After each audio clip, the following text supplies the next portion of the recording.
Capão da Canoa, Rio Grande do Sul. 4 pessoas morrem após a aeronave que saiu de Santa Catarina cair em cima de restaurante.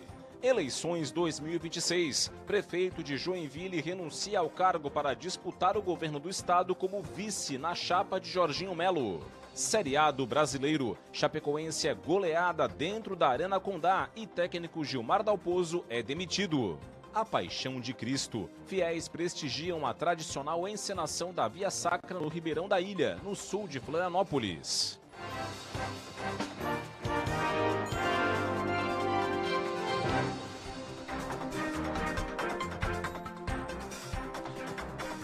Olá, uma boa noite para você. A gente começa o Band Cidade desta sexta-feira com uma tragédia ocorrida em Capão da Canoa, no Rio Grande do Sul.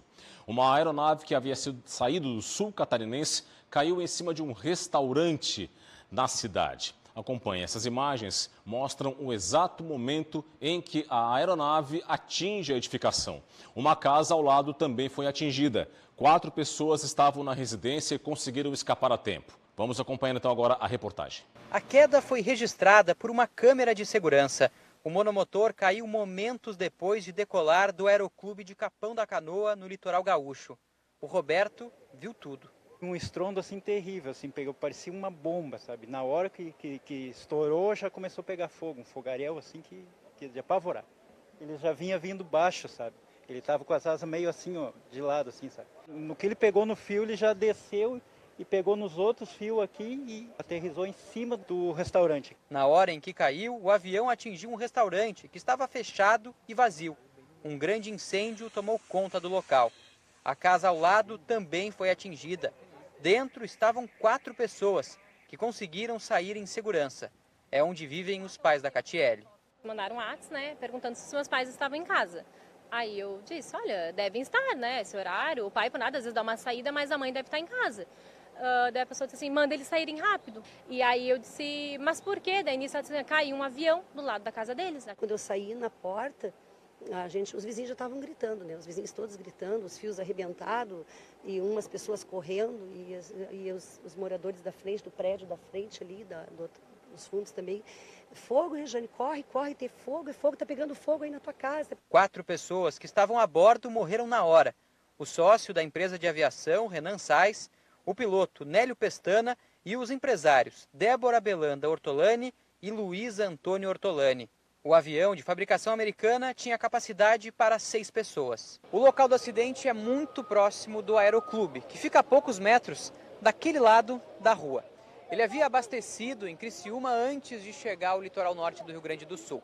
E daqui decolou rumo a São Paulo, mas logo depois de deixar a pista, acabou caindo.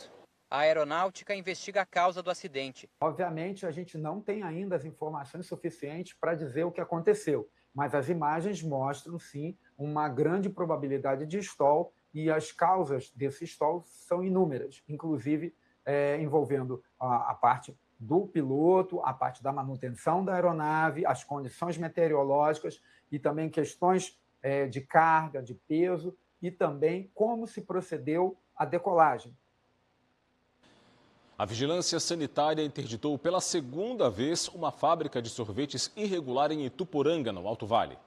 A primeira interdição ocorreu em 31 de março, quando agentes encontraram produtos prontos para venda sem rótulos, data de validade e comprovação de procedência, além de falta de registro, higiene e protocolos de segurança alimentar. Na ocasião, os produtos foram descartados e o local interditado. Na tarde desta quinta-feira, os fiscais retornaram ao local e encontraram máquinas em funcionamento e baldes com indícios de produção recente, além de estoques de matéria-prima recém-adquiridos. O local foi novamente interditado e as máquinas lacradas. Em Mafra, no Planalto Norte, bombeiros encontraram o corpo de uma idosa de 78 anos de idade dentro de uma casa incendiada. Foi na manhã desta sexta-feira. O corpo de Iraci Georgina Becker foi localizado na varanda da residência já carbonizado. O incêndio ocorreu no bairro Faxinal. Quando os bombeiros chegaram, o fogo já havia atingido toda a casa. Durante o combate às chamas, os bombeiros então localizaram o corpo da idosa. Foram usados 14 mil litros de água para conter o incêndio. E um homem morreu em um acidente na SC 496 entre Descanso e Belmonte, no oeste do estado. Roberto de Oliveira Mercedes, de 42 anos, dirigia um carro com placas de Guaraciaba, que bateu em um ônibus na noite desta quinta-feira. Policiais militares rodoviários encontraram Roberto preso às ferragens, já sem vida. O motorista do ônibus e os 4 passageiros que estavam no veículo não se feriram. A seguir no Band Cidade, destaque para a política. Prefeito de Joinville renuncia ao cargo para concorrer a vice-governador na chapa de Jorginho Melo. Os detalhes e o comentário de Cláudio Prisco Paraíso após o intervalo. Já voltamos.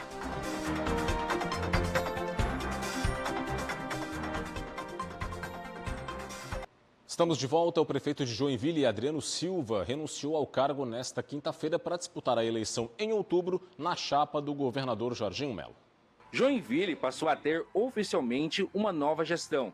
Regiane Gambim assumiu, em definitivo, a prefeitura e se tornou a primeira mulher a comandar o município. A troca de cadeiras aqui na Expoville é, acima de tudo, uma estratégia do jogo político catarinense. A movimentação recebe o aval direto do governador Jorginho Melo. Mais do que uma mudança administrativa, o ato sela a parceria entre o Estado e Joinville, em projetos como a estadualização do Hospital São José e a reforma do Teatro Nicodemos. Temos mais de 100 obras simultâneas só de infraestrutura, tocando ao mesmo tempo 70 obras de saúde, construção de hospitais novos, ampliações, enfim, credenciamento de serviço, disponibilizando serviço para o cidadão não ter mais que sair batendo cabeça dentro de uma ambulância, para que a pessoa possa ter mais conforto, possa viver melhor. Ao passar o bastão, o tom foi de emoção.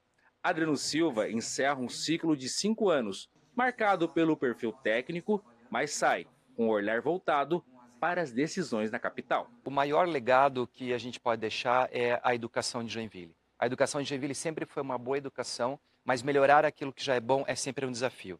Nós sempre falamos que era uma joia e tinha que ser mais lapidada para ter mais valor ainda. E conseguimos isso. Saímos de 9º lugar e 15º lugar no IDEB para 1º lugar no IDEB, né, das maiores cidades do Brasil. Então essa é a maior conquista. A educação, com certeza, é o maior legado que fica.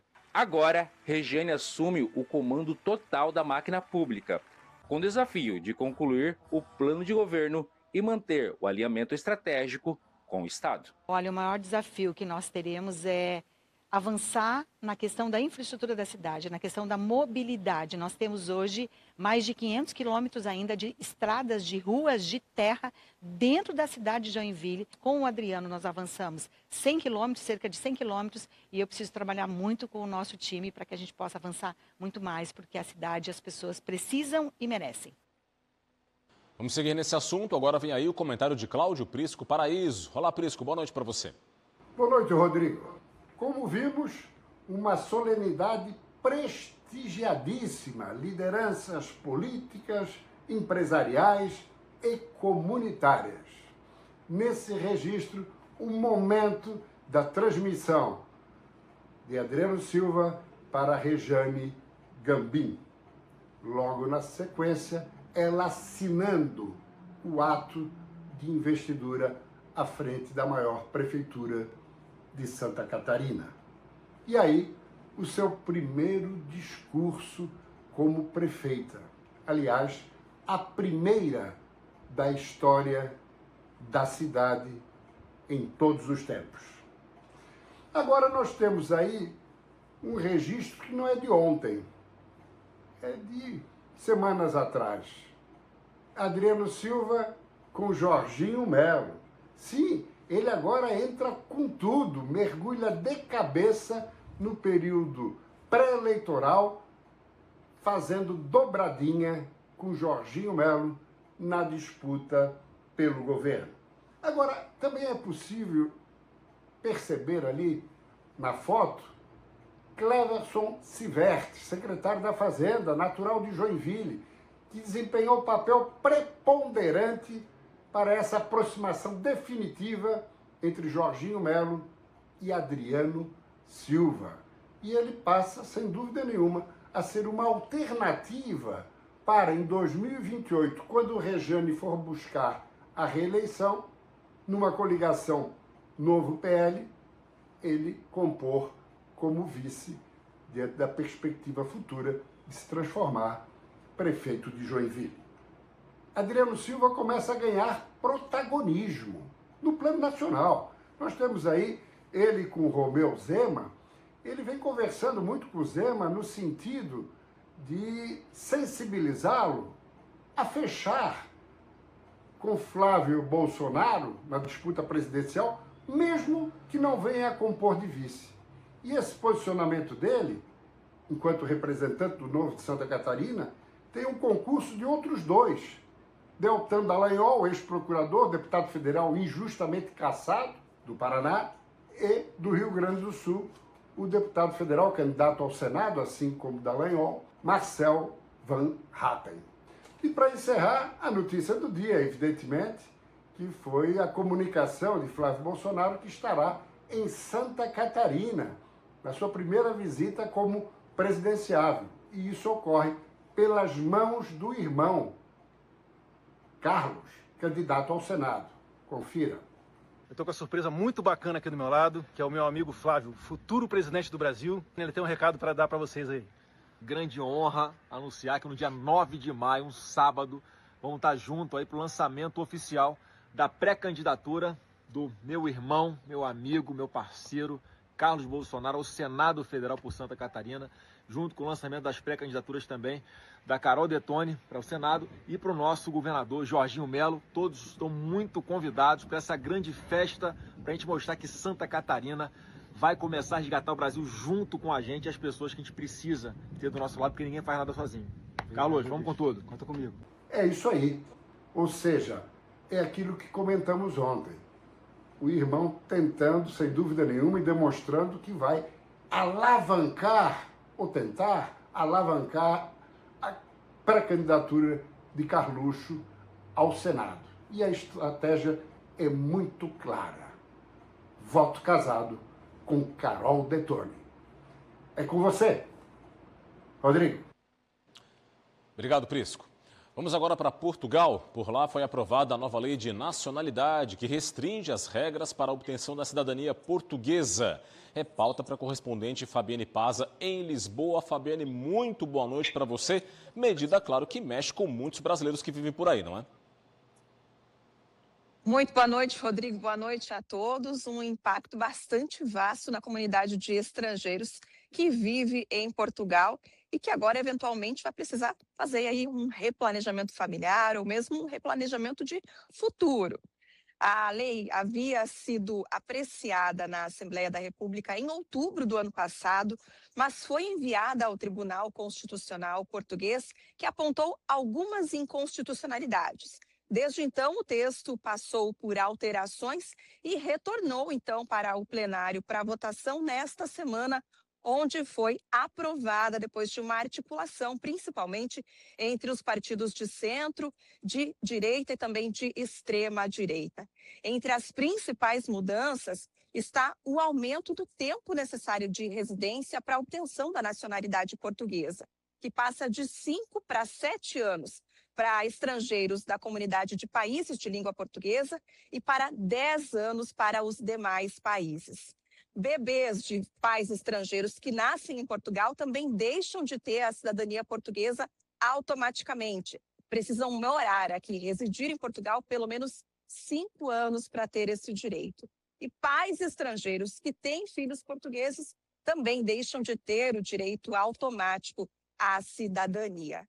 A lei ela não é retroativa, pedidos que já estavam em andamento continuam em andamento, mas ela não terá um regime de transição. Então, assim que for sancionada, isso pode acontecer nos próximos 20 dias, já passa a valer, Rodrigo. Obrigado, Fabiane, pelas informações. Vamos continuar acompanhando. Uma boa noite para você. Bom fim de semana. Olha, a Sexta-feira Santa é marcada por uma tradição que atravessa gerações aqui em Florianópolis. É a colheita da macela, ou marcela, uma planta medicinal símbolo da cultura local. Uma tradição que se repete todos os anos. A colheita da Marcela na Sexta-feira Santa é uma prática muito antiga. Segundo crenças populares, os poderes medicinais da planta seriam potencializados se colhidos neste dia. O Alésio preserva essa tradição, colhendo a florzinha da Marcela na data todos os anos. É um ritual muito legal, porque as plantas medicinais a gente tem que rituar. O pessoal, quando vão colher, pede licença. Quando vão fazer o chá em casa, rezam. E quando vão entregar para a pessoa, ainda pede a cura da pessoa. Então, o ritual dos 3 estados do sul do Brasil, que a gente não pode perder. Segundo a crença popular, o orvalho da Sexta-feira Santa aumentaria o poder curativo da Marcela. A planta é utilizada em chás, shampoos e outros cosméticos, além de produtos alimentícios. Isso tem em frente à minha casa, né? Então, eu fiquei curiosa para descobrir, né, quais são os benefícios dela, além dela ser medicinal. E eu sou bisneta de índio e eu fui criada, quando era pequena, meu pai me tratava com várias dores através desses tipos de ervas, né? Para colher a planta é necessário cuidados, como onde colher por conta da poluição e também pela questão de preservação da espécie. O processo da colheita inicia um dia antes, procurando por locais onde haja Marcela. Geralmente o pessoal do interior já sabe mais ou menos, passar todo dia em frente, sabe onde é que tem. Aqui na cidade, a gente tem que no dia anterior saber aonde tem, para depois a gente fazer a colheita dela na Sexta-feira Santa, fazer essa colheita. A seguir, fiéis lotam o sul de Florianópolis para a encenação da Paixão de Cristo no Ribeirão da Ilha. Daqui a pouco os detalhes. E veja também o esporte. Chapecoense é goleada em casa e técnico Gilmar Dalpozo é demitido. Os detalhes após o intervalo, já voltamos.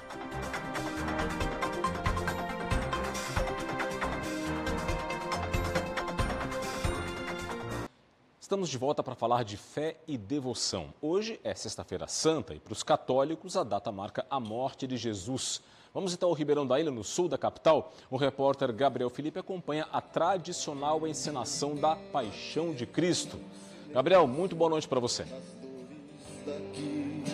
Olá, uma ótima noite para você, Rodrigo, para todos que nos acompanham aqui no Band Cidade. A gente está aqui no sul da ilha, no Ribeirão da Ilha, mais especificamente em Florianópolis, acompanhando a encenação da Paixão de Cristo aqui da paróquia Nossa Senhora da Lapa, aqui, portanto, em Florianópolis. São mais de 200 pessoas envolvidas aqui nesse espetáculo, na produção desse espetáculo. São cerca de 180 atores, né? Aí 240 pessoas, por exemplo, hoje já almoçaram aqui no Ribeirão da Ilha, né? Todas as pessoas envolvidas na organização. Esse espetáculo aqui que acontece desde 1983 nessa paróquia que foi criada em 1809. A encenação desse ano, né? Ela é inspirada na campanha da fraternidade, com o lema "Ele veio morar entre nós", né? Para trazer aí uma reflexão sobre moradia, sobre a questão do acesso à moradia no Brasil. Essa apresentação é inclusive patrimônio cultural imaterial de Florianópolis. E segundo a organização com quem eu conversei aqui, ao mesmo tempo de tratar sobre a história da Paixão de Cristo, eles buscam trazer uma contemporaneidade justamente para essa apresentação. Por isso que justamente é trazido a questão do acesso à moradia no Brasil, como está sendo falado nesse momento aqui, o acesso à moradia. A apresentação abriu, inclusive, com a busca de Jesus e Maria, assim como é contado na Bíblia Sagrada, né, que é o livro sagrado dos cristãos. É contada, portanto, a busca de Jesus, de José e Maria, né, pais de Jesus, a busca deles por uma moradia para dar à luz, portanto, ao menino Jesus. Portanto, eles chegam a dar à luz ao menino Jesus numa manjedoura. Então, toda essa dificuldade aí de acesso, justamente, de José e Maria, em uma busca por um lugar para dar à luz a Jesus, é contada nessa apresentação que acontece aqui no Ribeirão da Ilha, em Florianópolis. Então, essa apresentação aqui deve durar cerca de 2 horas, cerca de 3, aliás, a expectativa é de um público maior que 3.000 pessoas aqui no Ribeirão da Ilha, em Florianópolis. Cerca de 2.000 pessoas estão sentadas, mas a expectativa é de um público ainda maior, de cerca de 3.000 pessoas. Rodrigo.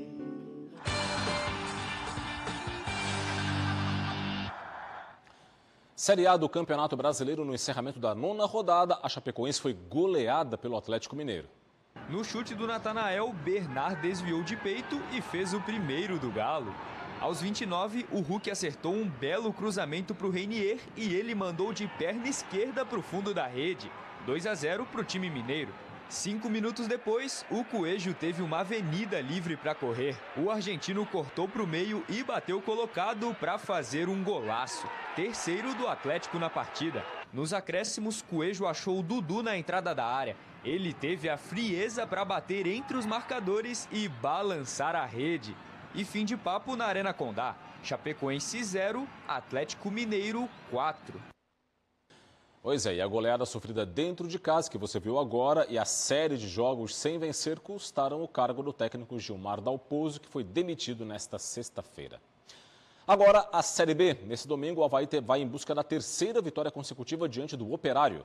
O Avaí chega para o terceiro duelo na Série B com um fato inédito. É a primeira vez na história dos pontos corridos que o time consegue 2 vitórias nas 2 primeiras rodadas. Para encarar o Operário em busca da terceira vitória, o técnico Cauã de Almeida vai ter o desfalque do zagueiro Alisson, expulso. O meia Daniel Penha, lesionado, é dúvida para a partida. Avaí e Operário se enfrentam neste domingo às 4h no estádio da Ressacada.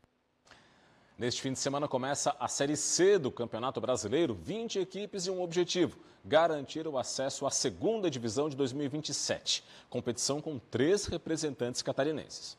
Das 3 equipes catarinenses, 2 entram em campo já neste fim de semana. O Brusque enfrenta o Caxias neste sábado às 6h na Arena Simon. O time de Igor Magalhães foi eliminado no estadual pela Chapecoense e perdeu a taça ASESC para o Criciúma. Para a Série C, 8 reforços foram contratados. A meta é garantir o acesso, que escapou em 2025 no quadrangular final, quando o time ficou na última posição.